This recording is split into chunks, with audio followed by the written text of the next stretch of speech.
Então você vê, o DNA é um negócio muito importante. Eu tenho um caso bom, muito bom, inclusive, né, que junta um pouco de tudo aí desses assuntos que você entrou, né? Pra começar, ele já é acho que das piores situações que a gente ali no DHPP pode pegar. Foi um caso de um estupro seguido de homicídio, né? Então a vítima estava na calçada ali de uma rua, até que de manhã era bem movimentada, né? Só que aconteceu de noite, então não tinha ninguém, provavelmente, né?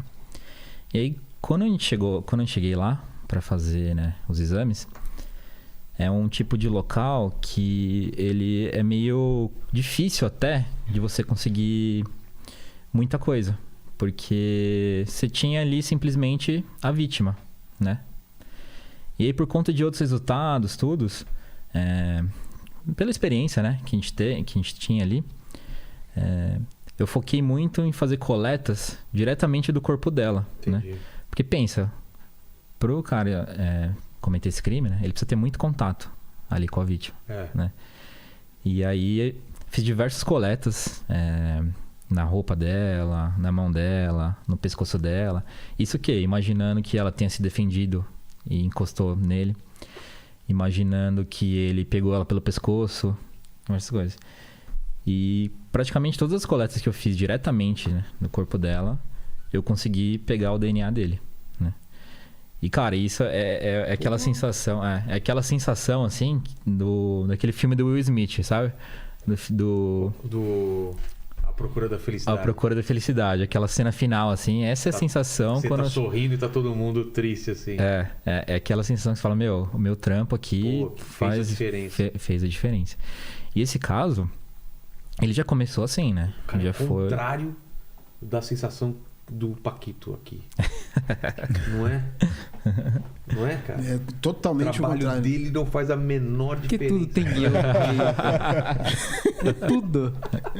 Aí você vai ver os motivos porque ele tentou inteira, cara. Tem um vídeo, né? Tem um vídeo. Vai ter o compilado no 13 vídeo. Eu falei, Reasons. eu confesso, mas olha isso. Aí, A prova do crime já foi É impressa. tipo aquele 13 Reasons Why, mas vai ser centenas. É 214 Hundreds motivos. Reasons Why. Então, e aí... doido isso, cara. Aí algumas coisas desse caso, né? Tá. O cara, ele teve a moral de fazer isso embaixo de uma câmera. Ligada? Ligada. Porque assim, o prédio era do lado de um imóvel, né? Que era um comércio, eu não lembro exatamente o que era, né? Então tinha uma câmera. Entendi. Ele fez. Ó, pra você ter ideia, eu com todos anos de HPP, de crime e tal, eu vi um pouquinho do vídeo e falei, tira isso aqui. Sério? De tão pesado? De tão pesado que é. Não, cruel. Assim. Isso afeta pra vocês? Eu acho que quando é criança, quando é uma coisa mais violenta... Afeta, né? Afeta um pouco. E aí, beleza. Então, você vê que foi um negócio cruel. Aí, depois de um tempo, né? Investigação rolando e tal.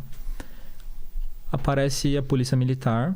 Ela apresenta um cara. Fala, esse aqui é o cara que cometeu esse crime, né? Com uma vítima. Não, essa vítima tá falando que foi ele e tal. Tinha a vítima falando e ele assumindo ou não? Ele não assumia, né? Mas aí tinha filmagem. Você batia as características físicas ali. Parecia. Bastante. Aquela filmagem meio ruim, assim, não dava... meio ruim. A roupa que o cara tava no dia era parecida, né? Então, diante de todas essas situações, esse cara pediu a prisão, né? Por conta de todos os elementos. Ele até chegou a ser preso. Né? E aí, o que é interessante desse caso, né? Depois, com os resultados de DNA, com tudo, na verdade, não era ele. Ele chegou a ser preso, mas não era essa pessoa. Não, ele era inocente e a vítima estava mentindo deliberadamente ou ela confundiu mesmo? Eu acho que ela tava meio que mentindo mesmo. Tinha algum motivo para ela... pode acontecer. Entendi. Uhum. E aí soltaram o cara. E é interessante porque pelas investigações, né? Eles tinham... O celular da vítima foi vendido para uma pessoa, né? Aí eles chegaram nessa pessoa e comprou o celular. Aí essa pessoa falou, não, esse cara que me vendeu esse celular dessa vítima, ele aparece sempre aqui. Né? E foi interessante que ele parou de aparecer lá, né? Aí o pessoal falou, pô, você falou que ele sempre vinha e não tava. E aí foi um belíssimo trabalho ali dos investigadores do DHPP. Mas tinha uma pista, né? Tinha um caminho. Tinha um caminho. Que eles começaram, vamos ver se algum outro cara foi preso por uma ocorrência parecida, né? E eles começaram a puxar lá os boletins de ocorrência e chegaram num cara que poderia ser ele, né? E tava preso já por uma ocorrência de estupro. Cara. Já. E aí pegaram esse cara, mostraram pra outras vítimas, né? Falaram, você acha que é ele? Pela filmagem era ele, né? E outras vítimas falaram, é esse cara. Aí Pegou o DNA, bateu com ele. Bateu com ele. E o que é interessante? Quanto tempo depois? Foi o quê? Dias ou meses? Uns 2 meses depois do dia do homicídio. Entendi. Né? Mas olha que interessante. Esse cara, então ele cometeu esse estupro seguido de homicídio. Ele estava preso porque ele tentou cometer um estupro. Uns dias antes do dia do homicídio, ele tinha sido preso também, tentando cometer um estupro. Só que aí tinha poucos elementos ali. Sim. E não conseguiram deixar ele preso. Então ele tinha 3 crimes. 3 crimes de estupro ainda, né? Aí quando jogou o DNA dele no banco de dados, apareceu em mais 2 casos. Que não estavam solucionados. E tem um esquema, né? Que é naquele hospital Perola Byton, que mulheres vítimas de estupro são encaminhadas para lá, né? É o projeto Bem Me Quer. E lá eles fazem uma coleta visando pegar material genético de pessoas, assim. E ele bateu em mais 2. Então ele tinha 5 estupros que a gente conseguiu. Sabidos, né? Pode ter mais. Pode ter até mais, né?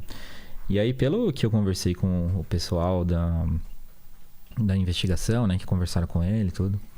Ele tinha tudo, assim, né? Ele tinha todas as características que ele poderia virar muito bem um serial killer, né? É mesmo? Ele já era um serial padrão de crimes sexuais, né?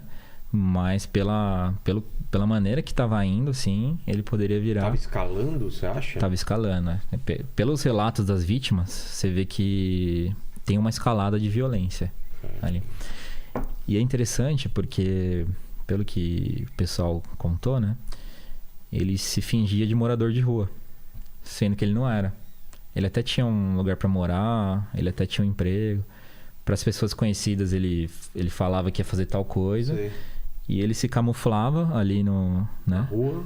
Era um bairro periférico de São Paulo, né? Então ele se camuflava ali pra caçar as vítimas dele como um morador de rua, né? E aí a pessoa tá andando num bairro periférico, vê um morador de rua e tal, ela não vai achar tão diferente, assim, né? E aí a gente fica imaginando aqueles serial killers todos exóticos dos filmes americanos e tal. E... Pode ser qualquer pessoa. Pode ser qualquer pessoa.